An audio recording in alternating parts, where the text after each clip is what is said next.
Hello students, good morning all of you. बच्चों, हमारा lesson चल रहा है कैश फ्लो स्टेटमेंट। और कैश फ्लो स्टेटमेंट में आज हम इन्वेस्टिंग एक्टिविटीज के कुछ सम प्रैक्टिस करेंगे। ठीक है, हमने फाइनेंसिंग एक्टिविटी ऑपरेटिंग एक्टिविटीज के 17 तक सम कंप्लीट कर लिए और आज हम एक सम कर रहे हैं, कुछ sum cash flow from investing activities.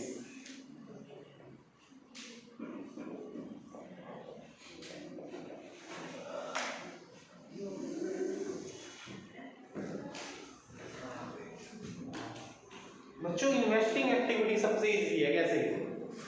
Format भी छोटा सा है इसका।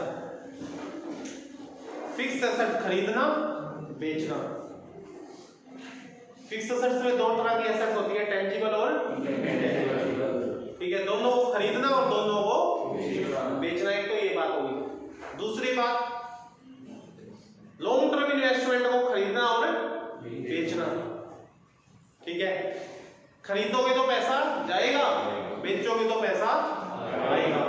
तीन इनकम कौन कौन सी?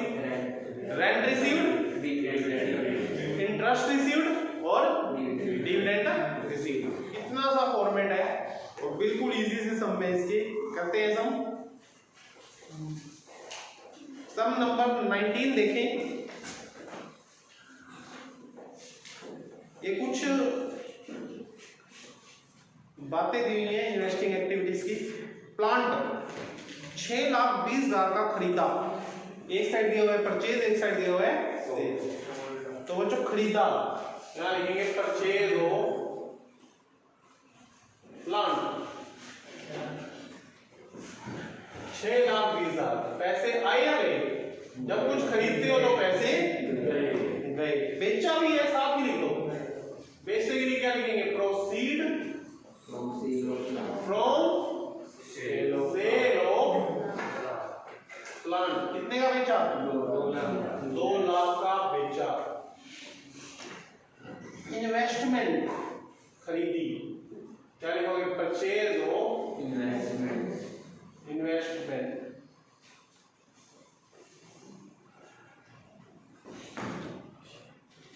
$2,40,000 खरीदी, तो ब्रैकेट में पैसा जा रहा है। बेची 80,000 की बेची। Proceed from sale of investment 80,000 की बेची। गुडविल खरीदी कितने की? 1 lakh. Purchase of goodwill, purchase of 1 lakh.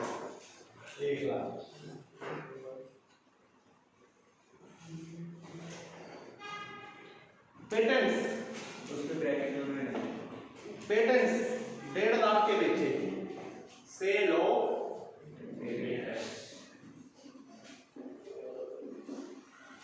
कितना?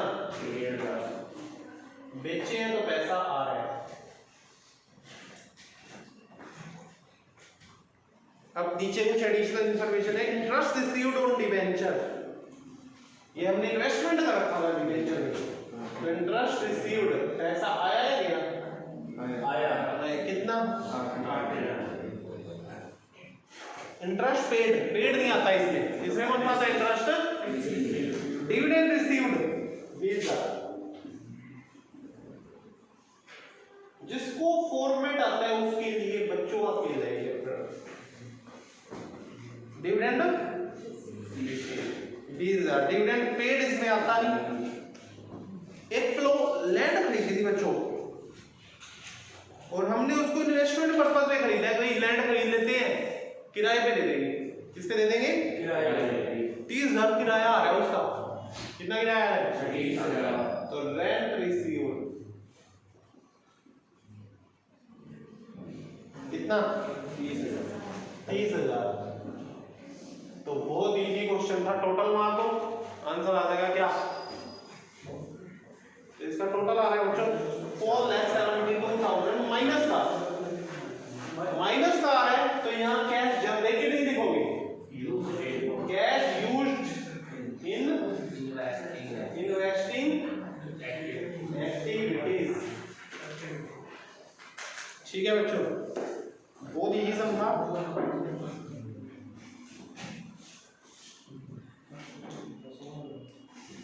इसके बाद 20th सम है बच्चों ये एक नई चीज स्टार्ट कर रहे हैं अब आप सीखोगे कैश फ्लो स्टेटमेंट में आपको लेजर बनाने पड़ेंगे। अब कुछ क्या बनाने पड़ेंगे?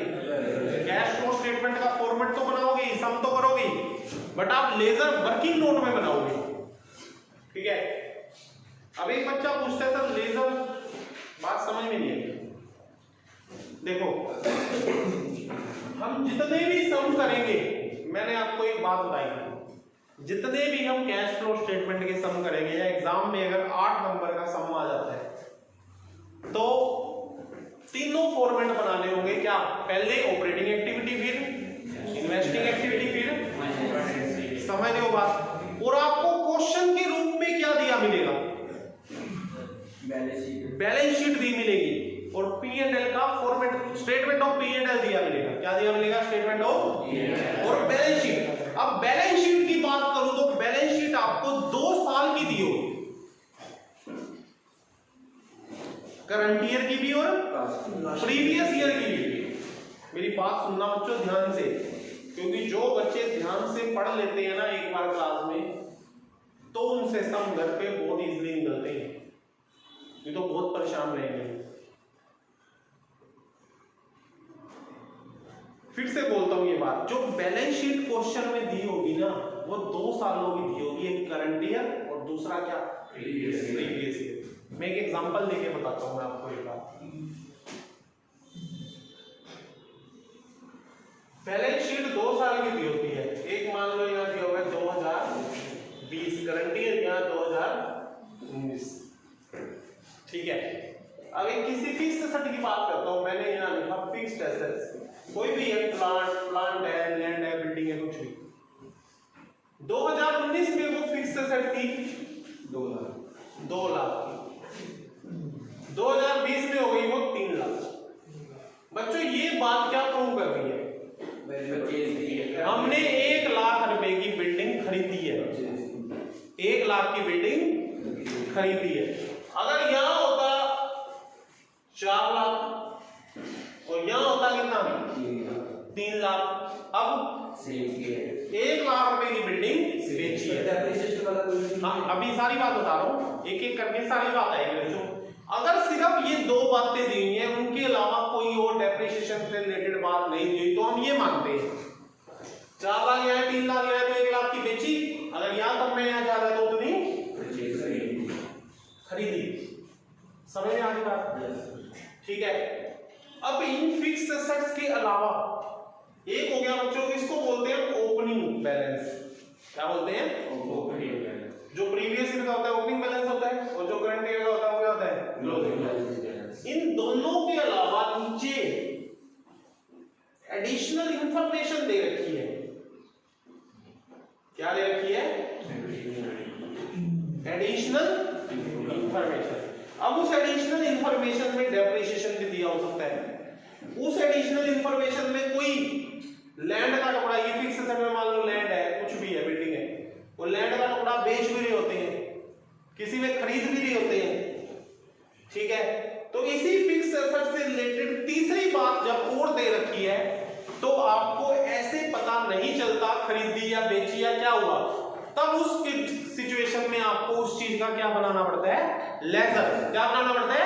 लेजर। मेरी बात समझ में आ गई? ये लेजर वर्किंग नोट में बनेगा। अब मैं एक बच्चे से क्वेश्चन करता हूं, बेटा लेजर कब बनाएंगे? तो आपका आंसर पता है क्या होना चाहिए? जब सर एक चीज का ओपनिंग बैलेंस दिया हो, क्लोजिंग बैलेंस दिया हो और उससे रिलेटेड क्या दियो? एडिशनल इंफॉर्मेशन दियो। जब 3 बातें दियो तो लेजर बनाना क्या हो जाता है? जरूरी हो जाता है। अगर ये 3 में से 2 ही बातें दी हुई है, ओपनिंग और क्लोजिंग, तो लेजर बनाना जरूरी नहीं है। सिंपल पता चल रहा है, पहले थी 4 लाख अब होगी 3 लाख, पर नीचे कोई एडिशनल इंफॉर्मेशन है तो आपको क्या बनाना पड़ता है, लेजर। ठीक है, अब मैं आपको एक बात बता दूं, लेजर किस किस चीज का आपको फ्यूचर में बनाना पड़ सकता है। सुन लो, फिक्स एसेट्स का सबसे इंपॉर्टेंट है, ये तो बनाना पड़ेगा ही पड़ेगा। किसका?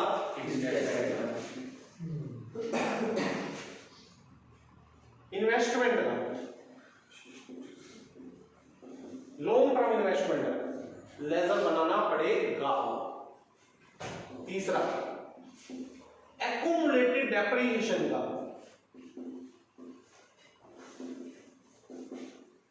लेजर बनाना पड़ेगा। एक चौथी चीज और दिखा देता हूं, provision for depreciation.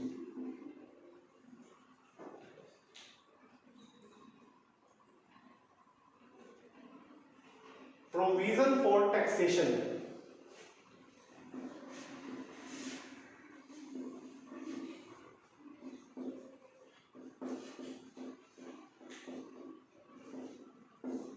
Provision for taxation, इसका भी लेजर बनाना पड़ सकता है। और एक प्रपोज्ड डिविडेंड, प्रपोज्ड डिविडेंड छोड़ो भी, इन चार चीजों को आपको लेजर बनाना पड़ सकता है। तो अभी मैं आपको फिक्स एसेट्स का सिखा रहा हूं, इन्वेस्टमेंट का सीखेंगे अपन अभी, क्योंकि एसेट्स की बात हो रही है, इन्वेस्टिंग एक्टिविटीज की बात हो रही है, तो इसका लेजर बनाना आप सीख लें। ठीक है, छोटे छोटे क्वेश्चन आएंगे, अब कुछ वर्किंग नोट बनाने, अभी पूरा सम तो आगे आएगा। ठीक है, तो अभी छोटे छोटे क्वेश्चन आएंगे लेजर बनाने, जैसे ओपनिंग बैलेंस दे रखा है, क्लोजिंग बैलेंस दे रखा है। अच्छा, इसमें भी दो बातें होंगी। सबसे पहले हम कर रहे हैं रिटर्न डाउन वैल्यू दी हुई है। क्या दी हुई है? रिटर्न डाउन वैल्यू और ओरिजिनल कॉस्ट में क्या फर्क होता है? ओरिजिनल कॉस्ट वो होती है, जैसे ये फिक्स एसेट है, या तो ये रिटर्न डाउन वैल्यू होगी या ओरिजिनल कॉस्ट होगी। ओरिजिनल कॉस्ट क्या होती है? जितने की हमने खरीदी। रिटर्न डाउन वैल्यू क्या होती है? इनमें से डेप्रिसिएशन घटा चुके हैं, माइनस कर चुके हैं। तो अभी आप ये रिटर्न डाउन वैल्यू वाला कर रहे हैं। 20th इलस्ट्रेशन देखें, प्लांट एंड मशीनरी की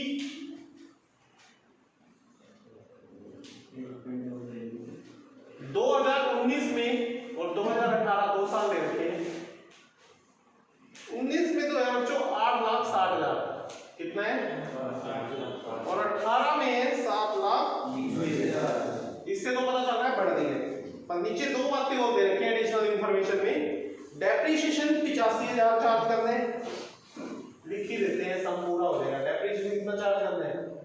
85,000 इस साल का। दूसरी बात, प्लांट एंड मशीनरी की जो रिटर्न डाउन वैल्यू है 1,10,000 रुपए की वाली 1,25,000 में बेची। 1,10,000 रुपए की प्लांट एंड मशीनरी कितने में बेची? 1,25,000 में बेची है। थोड़ा बहुत टुकड़ा बेचा भी है। तो दो एडिशनल इंफॉर्मेशन है, इससे पता चलता है कि इसमें क्या बनाना पड़ेगा, लेजर बनाई। ठीक है, तो लेजर बनाने ये साफ कर देते हैं, एक बच्चा साफ कर दे सिर्फ इस साइड।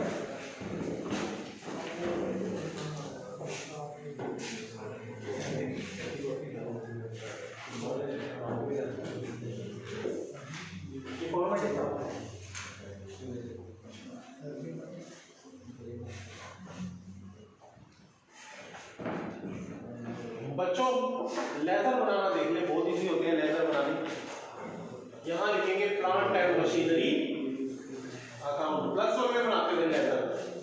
यहां लिखेंगे डेबिट, यहां लिखेंगे क्रेडिट। इधर ओपनिंग, दो बैलेंस है ना, ओपनिंग और क्लोजिंग। सबसे पहले ये लिखो, ओपनिंग के लिए यहां लिखो एसेट है तो ओपनिंग बैलेंस डेबिट होगा, क्लोजिंग क्रेडिट होगा। लायबिलिटी होता तो ओपनिंग क्रेडिट साइड लिखते और क्लोजिंग डेबिट। तो यहां लिखो opening debit side to balance BD कितना है? ओपनिंग 7,20,000, क्लोजिंग कितना है? 12,000। हाँ जी 8,60,000। सबसे पहले ये दो चीजें लिख ले, ओपनिंग और लिख लोगे। अब एडिशनल इंफॉर्मेशन पढ़ेंगे।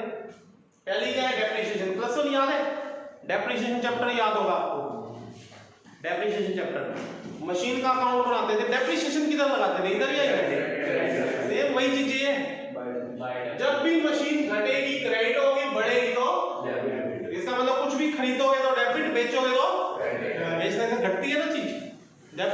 भी घटती है, तो यहाँ लगाओ बाय डेप्रीसिएशन। कितना? कोई दिक्कत? प्लांट एंड मशीनरी 1,10,000 वाली 1,25,000 में बेच दी, तो आप तो सेल में लिखो, सेल के लिए क्या लिखते थे आप? प्लस वाली याद करो, डेप्रीसिएशन बाय बैंक अकाउंट कितने की बेच दी? ठीक है, फायदा हुआ या नुकसान? एक 10 वाली चीज 15,000 का क्या हो गया? फायदा। लॉस होता था तो इधर लिखते थे, प्रॉफिट होता था तो इधर। डेप्रीसिएशन चैप्टर याद है ना, प्लस वाला? प्रॉफिट हो रहा है, यहाँ क्या लिखोगे? To profit on sale of plant and machinery. कितना? 15। बस सारी बातें खत्म होगी। अब जो बैलेंस आएगा ना, जो चीज मिसिंग होगी वो बाहर आ जाएगी। इधर का टोटल करो, इधर का जाता है, इधर का जाता है, कितना आ गया?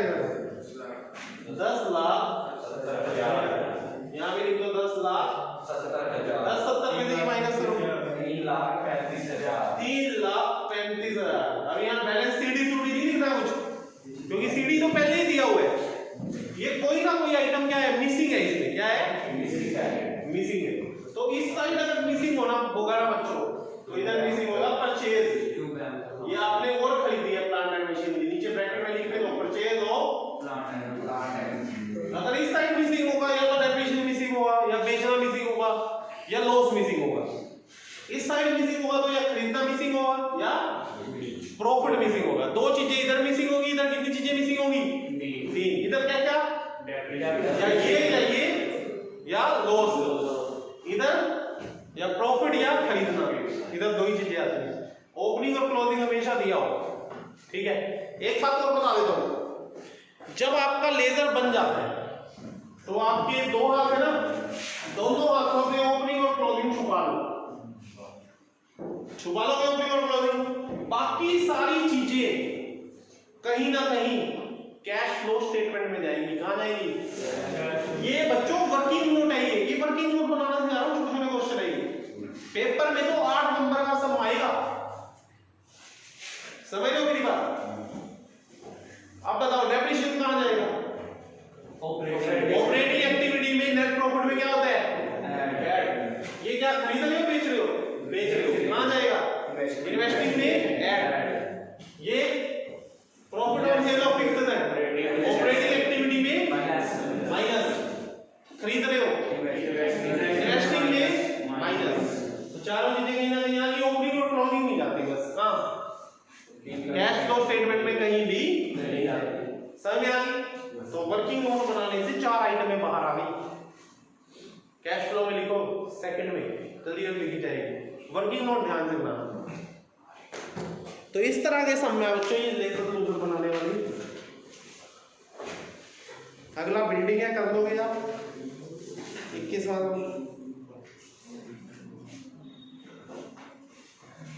एक आधा और करा देता हूं मैं।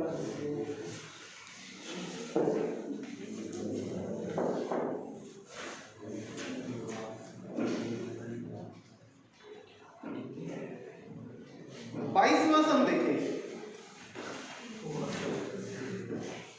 इलिस्ट्रेशन 22 ये साफ कर दें। सबकी बुक में निकला हो बच्चों इलिस्ट्रेशन 22। इन्वेस्टमेंट दे रखी है, क्या दे रखी है?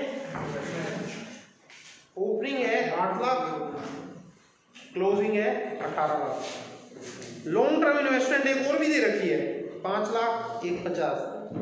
प्लांट एंड मशीनरी दे रखी है 4 लाख 6 लाख।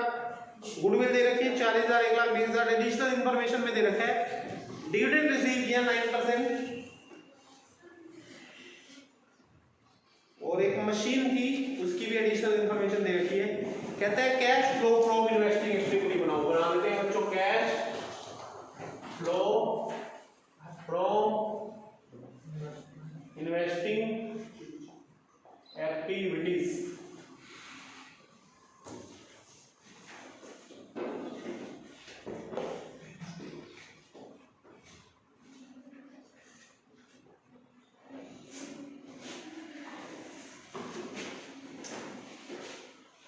बच्चों इसमें एडिशनल इंफॉर्मेशन सिर्फ मशीन की है। किसकी है? इन्वेस्टमेंट की कोई इंफॉर्मेशन नहीं है। तो इन्वेस्टमेंट लॉन्ग टर्म ये कुछ नहीं कहा होता तो क्या होती है लॉन्ग टर्म इन्वेस्टमेंट 8 से 18 लाख होगी बच्चों। 10 लाख से क्या हुई? खरीदी है चीज खरीदी। तो यहाँ लिखोगे परचेज ऑफ इन्वेस्टमेंट कितना? 10 लाख की खरीदी, पैसा गया। अगली लॉन्ग टर्म इन्वेस्टमेंट कितनी है? 5 लाख से 1.5 लाख हो गई बेची। इसके बारे में भी कोई एडिशनल इंफॉर्मेशन नहीं है तो क्या होगी? 3.5 लाख रुपए की बेच दी, पैसा आया, ऐड कर। यहाँ लिखोगे proceed from sale of long term investment. Plant and machinery, अब इसके बारे में एडिशनल इंफॉर्मेशन दे रखी है। क्या दे रखी है? एडिशनल। इसका आप क्या बनाना पड़ेगा? लेजर। बच्चों लेजर किसका बनता है? जिसकी 3 चीजें दे रखी हो। क्या दे रखी हो? ओपनिंग बैलेंस, क्लोजिंग बैलेंस और एडिशनल इंफॉर्मेशन। देखो ओपनिंग और क्लोजिंग बताओ कितना है? 6 लाख 4 लाख 6 लाख। यहाँ लिखो 4 लाख। यहाँ क्या लिखेंगे? आगे एक मशीन है जिसकी कॉस्टिंग 50,000 है। कितनी है? 50,000। उस पे डेप्रिसिएशन है। बच्चों ये एक मशीन का टुकड़ा है। इन्हीं मशीन में से एक टुकड़ा है जो 50,000 रुपए का था। उस टुकड़े पे डेप्रिसिएशन 15,000 है। ब्रैकेट में लगा हुआ है ना, उस टुकड़े पे डेप्रिसिएशन कितना है? 15,000। और वो टुकड़ा 40,000 में बेच दिया। कितने में बेच दिया? 40,000 में वो टुकड़ा बेच दिया।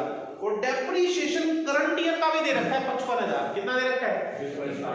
तो बच्चों वो टुकड़े का डेप्रिसिएशन नहीं लिखेंगे अब हमें। तो पूरे करंट ईयर का जब गिवन है तो हम कौन सा लिखेंगे? करंट ईयर का। सारी मशीन का डेप्रिसिएशन गिवन है, हम टुकड़े का क्यों लिखेंगे? ठीक है, तो यहाँ लिखोगे बाय डेप्रिसिएशन कितना? 55,000। अब बच्चे पूछेंगे सर टुकड़े का क्यों दे रखा है, उसका क्या फायदा है? उससे पता चलेगा प्रॉफिट या लॉस। 50,000 रुपए का टुकड़ा था मशीन का, उस पे 15,000 क्या हो गया? डेप्रिसिएशन लग गया। 50 में से 15 गए, 35,000 का वो टुकड़ा था, 40 में बेच दिया। 5,000 क्या हो रहा है? प्रॉफिट हो रहा है। क्या हो रहा है?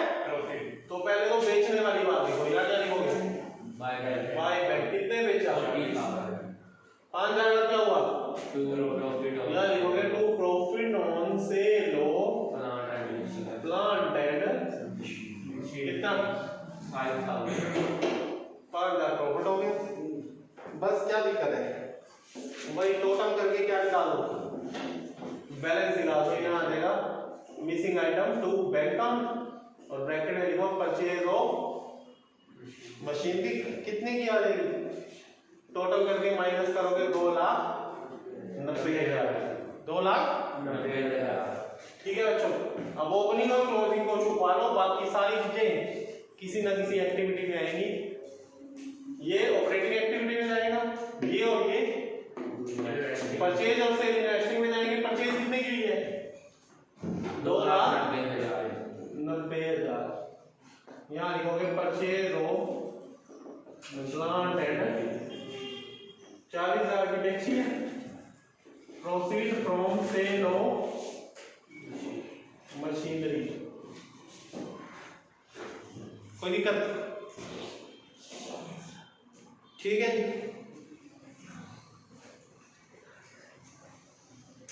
कहते हैं 9% डिविडेंड भी रिसीव किया। एडिशनल इंफॉर्मेशन बीको लिमिटेड की जो इन्वेस्टमेंट थी, ये वाली इन्वेस्टमेंट। ठीक है बच्चों,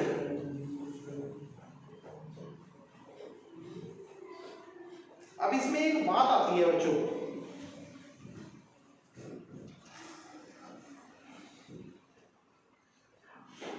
9% डिविडेंड रिसीव कर रहे हैं। कितना परसेंट डिविडेंड रिसीव कर रहे हैं? अब डिविडेंड किस पे लोगे आप?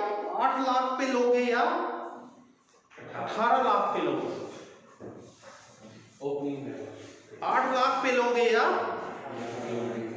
18 लाख पे लोगे? सबसे बड़ी बात है ये। ठीक है, ये 31 31 मार्च 2014 को तो क्या था, 8 लाख की थी इन्वेस्टमेंट। 31 मार्च 2015 को कितने की होगी, 10 लाख की और खरीद ली, 10 लाख की और खरीद ली, कितने की होगी, 18 लाख की। तो बच्चों बताओ किस पे लोगे, 8 लाख पे लोगे या 18 लाख पे? बच्चों ये मान लेना है, जब कुछ ना दिया हो क्वेश्चन में तो ये मान लेना है, देखो नोट में दिया हुआ है, in case it is assume that investment in share of Mico limited were made and investment were sold on 1 April 2014। जो इन्वेस्टमेंट बेची है, यहां पे तो खरीद रहे हैं अपन,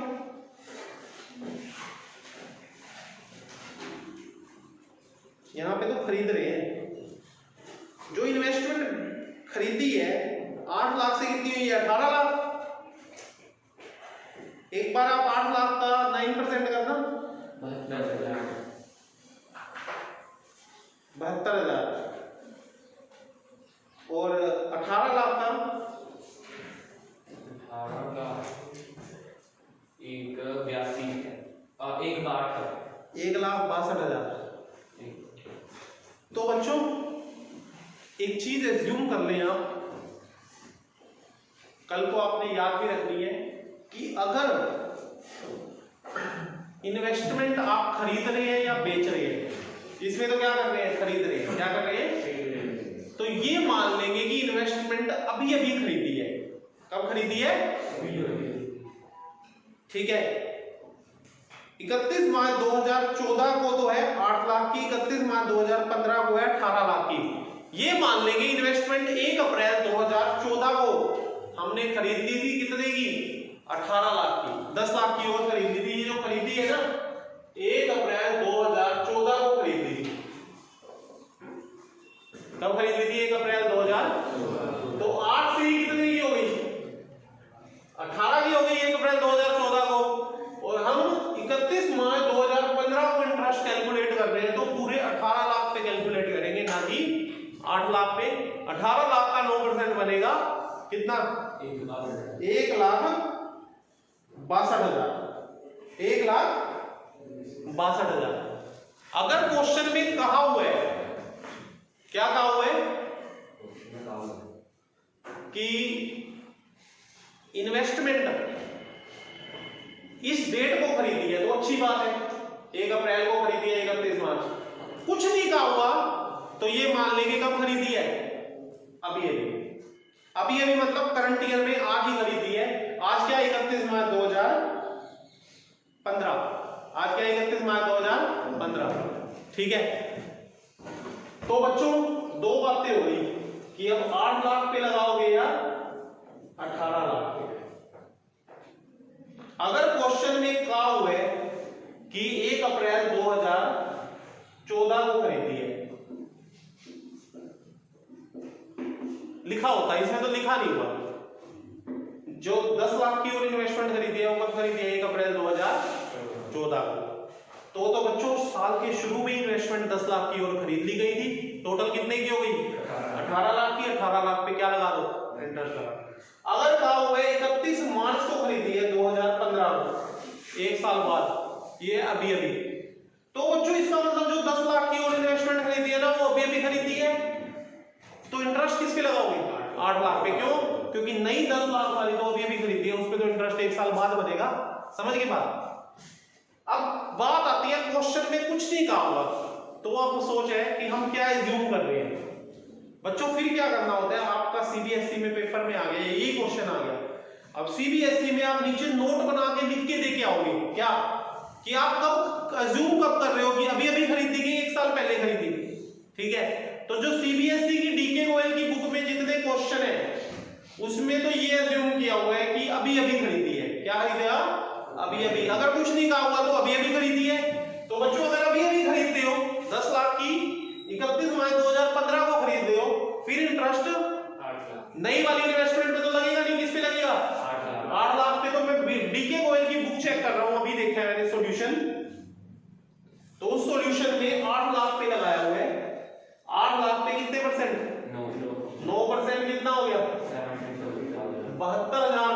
रिसीव दिया हुआ है। पर बच्चों ये कोई रूल नहीं है, ये कोई भी रूल नहीं है, ये तो अजम्पशन है, मान लो। रियलिटी में जब आप अकाउंट्स बनाओगे आपको पता होगा आज खरीदी है या 1 साल पहले खरीदी थी, इसको हम कोई रूल नहीं कहते। क्या पता हम किसी और राइटर की बुक पढ़े, एस.सी. शर्मा की बुक पढ़े, टी.एस. गरेवाल की बुक पढ़े, उसकी अजम्पशन कुछ और हो।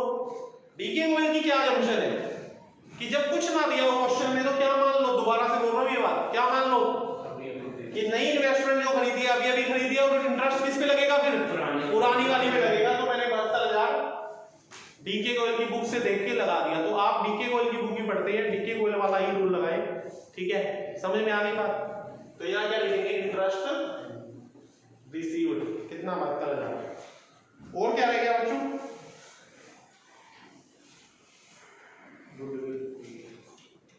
लॉन्ग टर्म इन्वेस्टमेंट की इंटरेस्ट का रेट भी दे रखा है आगे 12%। एक और इन्वेस्टमेंट है ये वाली। अब इसमें बताओ, इसमें क्या करोगे, इसमें भी वही बात, क्या बेची है तो कब बेची है, कुछ भी नहीं दे रखा। It is assumed that investment in share in Minco Limited were made and long term investment were sold on 31 मार्च 2015। इसमें भी वही बात लेंगे, जब दोनों में ही वही बात लेंगे बेटा। ये नहीं खरीदते टाइम तो ये सोचेंगे अभी भी खरीदी है, बेचते टाइम स्टार्टिंग में, ऐसे थोड़ी। डी.के. गोयल का रूल ही क्या है, जब डेट गिवन ना हो, 100 की एक बात, जब डेट गिवन ना हो तो क्या एज्यूम करना है कि चाहे खरीदो चाहे बेचो, अभी खरीदी है, अभी मतलब करंट ईयर की लास्ट डेट को। आज क्या तारीख है, 31 मार्च 2015, आज ही खरीदी है, बेची भी आज ही, खरीदी भी आज ही, जब डेट गिवन ना हो तो।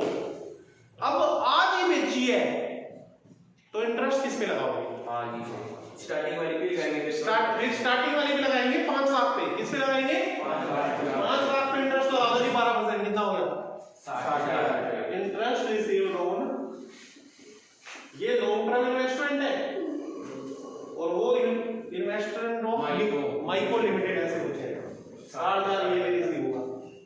कुछ रह गया बच्चों, गुडविल भी है, गुडविल 40,000 से खरीद हो रही है, 80,000 से खरीद रहे हो बच्चों, क्या लिखोगे, परचेज ऑफ गुडविल कितनी 80,000 खरीद रहे हो तो पैसा आएगा जाएगा। एक बात और सुन लो, गुडविल में एक गलती कर देता है बच्चा, ये तो आंसर दिखा दो, मैंने आंसर आ गए सारी चीजों में, 1 2 3 4 5 6 7 सारी होगी, टोटल आंसर आ गया 8,48,000 जो माइनस का आ रहा है, तो क्या आंसर आएगा, cash used from in investing activity. अच्छा, गुडविल में एक होता है गुडविल रिटर्न ऑफ, एक होता है सेल ऑफ गुडविल। क्या होता है, सेल ऑफ गुडविल।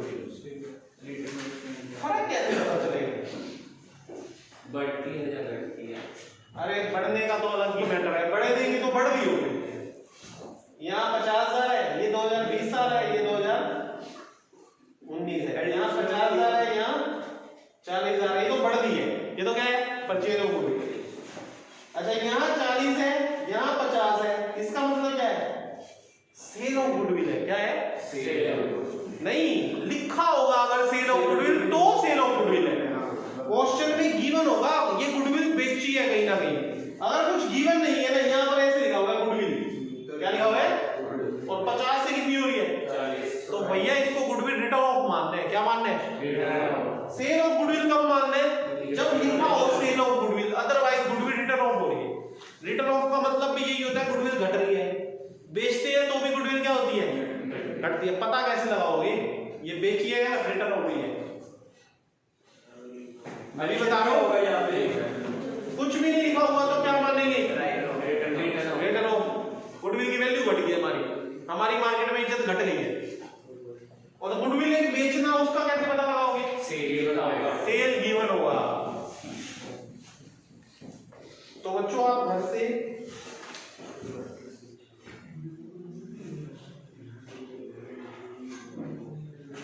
तेईस तक सम कर सकते हैं। Thank you students.